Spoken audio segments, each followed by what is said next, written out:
Hello friends, welcome to Kim cooperative exam study. আজকে আমরা আলোচনা করব ভারতের নদ নদী সম্পর্কে। দেখো, প্রতিযোগিতামূলক পরীক্ষায় এখান থেকে প্রশ্ন থেকেই থাকে, তো বিষয়টিকে ভালো করে বুঝতে হবে। ওই বিষয় থেকে কি কি প্রশ্ন আসতে পারে ও বিগত বছরের পরীক্ষার প্রশ্ন নিয়ে আলোচনা করব। ভারতের নদ নদী, প্রথমে আমরা আলোচনা করব উত্তর ভারতের নদ নদী। দেখো, উত্তর ভারতে প্রধানত তিনটি নদী রয়েছে: গঙ্গা, সিন্ধু, ব্রহ্মপুত্র। প্রথমে আলোচনা করব গঙ্গা নদী সম্পর্কে। গঙ্গার মোট দৈর্ঘ্য 2525 কিলোমিটার। তাহলে গঙ্গার মোট দৈর্ঘ্য কি? 2525 কিলোমিটার। গঙ্গা নদী গঙ্গোত্রী হিমবাহের গোমুখ গুহা থেকে উৎপত্তি হয়েছে। উৎসের কাছে এর নাম হচ্ছে ভাগীরথী। তাহলে গঙ্গা নদী কোথা থেকে উৎপত্তি হয়েছে? গঙ্গোত্রী হিমবাহের গোমুখ গুহা থেকে উৎপত্তি হয়েছে। উৎসের কাছে এর নাম কি? উৎসের কাছে এর নাম হচ্ছে ভাগীরথী। গঙ্গা নদীর বাম তীরের উপনদীগুলি হল রামগঙ্গা, গোমতী, ঘরঘরা, গণ্ডক, বুড়িগণ্ডক, কোশি, জলঙ্গি, মাথাভাঙ্গা, চূর্ণী। ডান তীরের উপনদীগুলি হল যমুনা, সোন, রূপনারায়ণ, অজয়, দামোদর। গঙ্গা প্রধান উপনদী হল যমুনা। এটি যমুনোত্রী হিমবাহ থেকে উৎপত্তি হয়েছে। এলাহাবাদের কাছে গঙ্গা নদীতে পড়েছে। যমুনার দীর্ঘতম উপনদী টোনস। তাহলে গঙ্গা নদীর বাম তীরের উপনদীগুলো হচ্ছে, দেখো ম্যাপের মধ্যে, রামগঙ্গা, গোমতী, ঘরঘরা, গণ্ডক, বুড়িগণ্ডক, কোশি, জলঙ্গি, মাথাভাঙ্গা, চূর্ণী। এবং ডান তীরের উপনদীগুলি কি? যমুনা, সোন, রূপনারায়ণ, অজয়, দামোদর। তাহলে গঙ্গার প্রধান উপনদী যমুনা। রাজমহল পাহাড়ের কাছে এসে গঙ্গা পশ্চিমবঙ্গে প্রবেশ করেছে। মুর্শিদাবাদের ধুলিয়ানে এসে দুটি শাখায় বিভক্ত হয়। এক নম্বর শাখাটি হচ্ছে মেঘনা নামে বাংলাদেশের উপর দিয়ে গিয়ে বঙ্গোপসাগরে পড়েছে। 2 নম্বর শাখাটি ভাগীরথী হুগলি নামে পশ্চিমবঙ্গের উপর দিয়ে বঙ্গোপসাগরে মিশেছে। মোহনার কাছে গঙ্গা নদী পৃথিবীর বৃহত্তম বদ্বীপ সৃষ্টি করেছে। গঙ্গা নদীর তীরবর্তী শহরগুলির নাম কি? বানারসি, পাটনা, ভাগলপুর, হরিদ্বার, কানপুর। মোহনার কাছে গঙ্গা নদী পৃথিবীর বৃহত্তম বদ্বীপ সৃষ্টি করেছে। তাহলে গঙ্গা তীরবর্তী শহরগুলির নাম কি?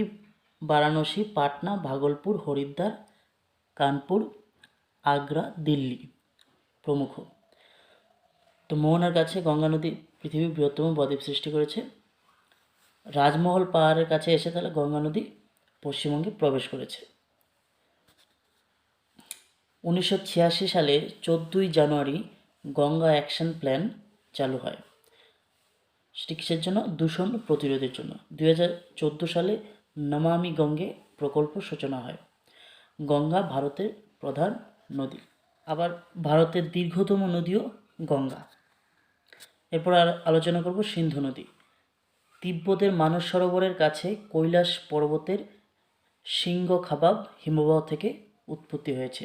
মোট দৈর্ঘ্য 2880 কিলোমিটার। ভারতে রয়েছে 800.75 কিলোমিটার। সিন্ধুর বাম তীরের 5টি প্রধান উপনদী হল শতদ্র, বিপাশা, ইরাবতী, চন্দ্রভাগা ও বিতস্তা বা ঝিলম। ঝিলম নদীটি কাশ্মীরের উপত্যকার মধ্যে দিয়ে প্রবাহিত হয়েছে। দেখো, সিন্ধু নদীর দৈর্ঘ্য কিন্তু গঙ্গা নদীর থেকেও বেশি, কিন্তু সিন্ধু নদী মাত্র ভারতে রয়েছে 800.75 কিলোমিটার। সেই জন্য ভারতের দীর্ঘতম নদী কিন্তু গঙ্গাই হবে। তাহলে সিন্ধু নদী তিব্বতের মানস সরোবরের কাছে কৈলাস পর্বতের সিংহখাবাব হিমবাহ থেকে উৎপত্তি হয়েছে। এর মোট দৈর্ঘ্য 2880 কিলোমিটার। সিন্ধুর ডান তীরের উপনদীগুলি হল সায়ক, গিলগিট, দ্রাস। সিন্ধুর প্রধান নদী শতদ্রুর উপর ভাকরা বাঁধ নির্মিত হয়েছে। বিতস্তা বা ঝিলম নদীর তীরে শ্রীনগর অবস্থিত। লুধিয়ানা, যেটা পাঞ্জাবে অবস্থিত, শতদ্রু নদীর তীরে অবস্থিত। এই শতদ্রু নদীটি হিমালয়ের থেকেও প্রাচীন। তাহলে এই শতদ্রু নদীটি কি? হিমালয়ের থেকেও প্রাচীন। লুধিয়ানা যে শহরটি, সেটা শতদ্রু নদীর তীরে অবস্থিত। বিতস্তা বা ঝিলম নদীর তীরে শ্রীনগর অবস্থিত। সিন্ধুর প্রধান নদী নাম কি? শতদ্র, যার উপর ভাকরা বাঁধ নির্মিত হয়েছে। সিন্ধুর ডান তীরের উপনদীগুলি কি? সায়ক, গিলগিট, দ্রাস। সিন্ধুর মোট 5টি উপনদী রয়েছে। এরপর হচ্ছে ব্রহ্মপুত্র নদী, উত্তর ভারতে তৃতীয় গুরুত্বপূর্ণ নদী, যেটি মানস সরোবরের কাছে চেমায়ংদুং হিমবাহ থেকে ব্রহ্মপুত্র নদীর উৎপত্তি। এর মোট দৈর্ঘ্য হচ্ছে 2900 কিলোমিটার, ভারতে মাত্র 916 কিলোমিটার রয়েছে। অসম, অরুণাচল প্রদেশ, মেঘালয় ও নাগাল্যান্ডের উপর দিয়ে ব্রহ্মপুত্র নদীটি প্রবাহিত হয়েছে। এর উৎপত্তিস্থলের নাম হচ্ছে সাংপো। তো ভারতের তৃতীয় গুরুত্বপূর্ণ নদীটি হচ্ছে ব্রহ্মপুত্র নদী। ব্রহ্মপুত্র নদী ভারতে মোট 916 কিলোমিটার রয়েছে এবং সিন্ধু নদী 800 কিলোমিটার। পরে অরুণাচল প্রদেশের মধ্য দিয়ে ডিহং নামে ভারতে প্রবেশ করেছে। অসমের সাদিয়ার কাছে ডিহং নদী, ডিবং নদী ও লোহিত নদীর সঙ্গে মিলিত হয়ে ব্রহ্মপুত্র নাম হয়। এই নদী যমুনা নামে বাংলাদেশে প্রবেশ করে। উপনদী বুড়িডিহং, ধানসিঁড়ি, কপিল বাম তীরের এবং মানস, তিস্তা, তোর্ষা ডান তীরের উপনদী। তাহলে সাংপো নদীটি অরুণাচল প্রদেশের মধ্য দিয়ে ডিহং নামে ভারতে প্রবেশ করেছে এবং অসমের সাদিয়ার কাছে ডিহং নদী, ডিবং নদী ও লোহিত নদীর সঙ্গে মিলিত হয়ে ব্রহ্মপুত্র নাম হয়। এই নদী যমুনা নামে বাংলাদেশে প্রবেশ করেছে। তো এই উপনদীগুলি কি? বুড়িডিহং, ধানসিঁড়ি, কপিল, এগুলো হচ্ছে বাম তীরের উপনদী এবং মানস, তিস্তা, তোর্ষা এগুলো হচ্ছে ডান তীরের উপনদী। ডিব্রুগড়, তেজপুর এবং গুয়াহাটি হলো এই নদীর তীরে অবস্থিত শহর। ব্রহ্মপুত্র নদীটি স্কাই রিভার নামে পরিচিত। পৃথিবীর বৃহত্তম নদীদ্বীপ মাজুলী ব্রহ্মপুত্র নদীর গতিপথে সৃষ্টি হয়েছে। বার্ষিক জলপ্রবাহ অনুসারে ভারতের বৃহত্তম নদী ব্রহ্মপুত্র। তাহলে পৃথিবীর বৃহত্তম নদীদ্বীপ মাজুলী ব্রহ্মপুত্র নদীর গতিপথে সৃষ্টি হয়েছে। বার্ষিক জলপ্রবাহ অনুসারে ভারতের বৃহত্তম নদী ব্রহ্মপুত্র। ডিব্রুগড়, তেজপুর এবং গুয়াহাটি হলো এই নদীর তীরে অবস্থিত উল্লেখযোগ্য শহর। ব্রহ্মপুত্র নদীটি স্কাই রিভার নামে পরিচিত। এরপর আমরা দেখে নেব ভারতের গুরুত্বপূর্ণ নদী সঙ্গমগুলো। অলকানন্দা ও ধলিগঙ্গা বিষ্ণুপ্রয়াগ উত্তরাখণ্ড, অলকানন্দা ও নন্দাকিনী নন্দপ্রয়াগ উত্তরাখণ্ড, অলকানন্দা ও মন্দাকিনী রুদ্রপ্রয়াগ উত্তরাখণ্ড, অলকানন্দা ও ভাগীরথী দেবপ্রয়াগ উত্তরাখণ্ড, গঙ্গা যমুনা এলাহাবাদ উত্তরপ্রদেশ। তো উত্তর ভারতের দুটি গুরুত্বপূর্ণ নদী হলো লুনি, সুবর্ণরেখা। এরপর হচ্ছে দক্ষিণ ভারতের নদ নদী। প্রথমে হচ্ছে নর্মদা নদী। নর্মদা নদীর উৎস হচ্ছে মহাকাল পর্বতের অমরকণ্টক শৃঙ্গ। পশ্চিম বাহিনী নদীগুলোর মধ্যে দীর্ঘতম। 1980 সালে সরকার নর্মদা কন্ট্রোল অথরিটি গঠন করে। হোসাঙ্গাবাদ, জবলপুর শহর নর্মদা নদীর তীরে অবস্থিত।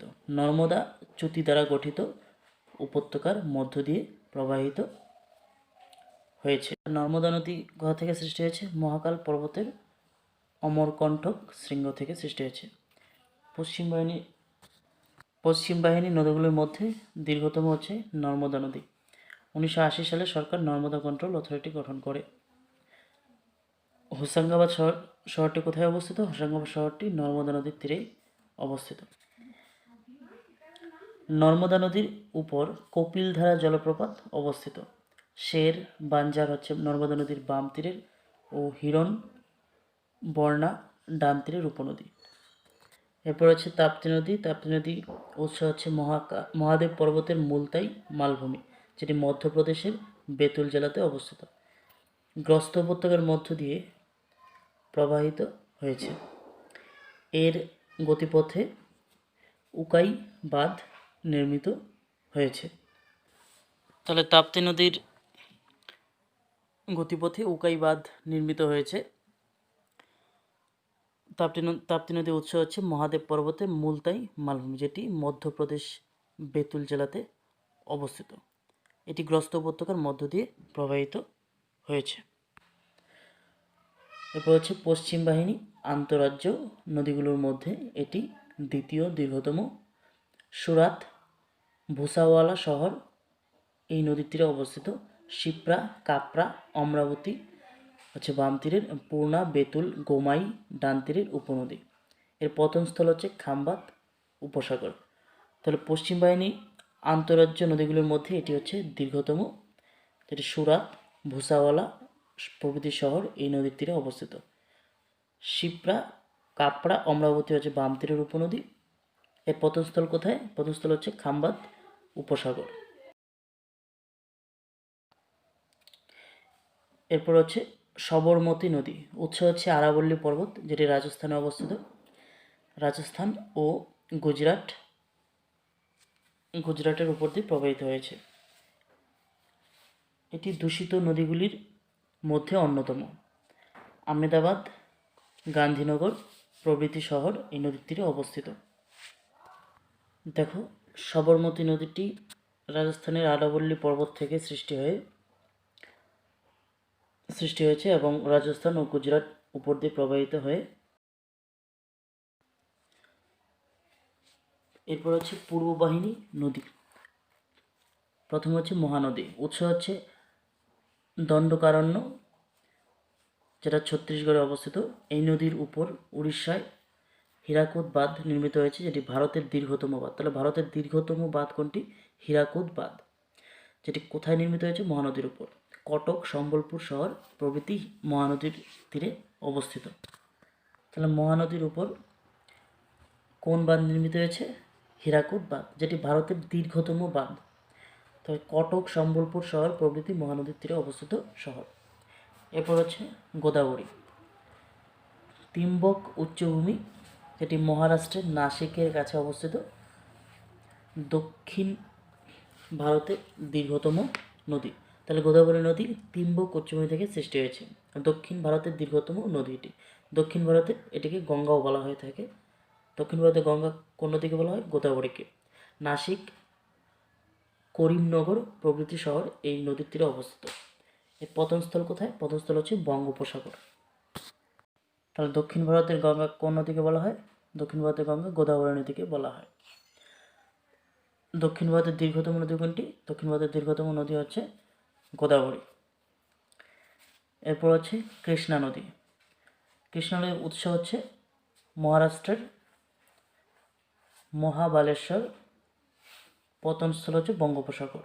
ভীমা, মুসি প্রভৃতি হচ্ছে বাম তীরের উপনদী এবং তুঙ্গভদ্রা, ঘাটপ্রভা প্রভৃতি ডান তীরের উপনদী। এরপর হচ্ছে কাবেরী নদী। কাবেরী নদীর উৎস হচ্ছে পশ্চিমঘাট পর্বতের তাল কাবেরী। পবিত্র নদী বলে দক্ষিণ ভারতের গঙ্গা বলে পরিচিত। শ্রীরঙ্গম, তিরুচিরাপল্লী শহর কাবেরী নদীর তীরে অবস্থিত।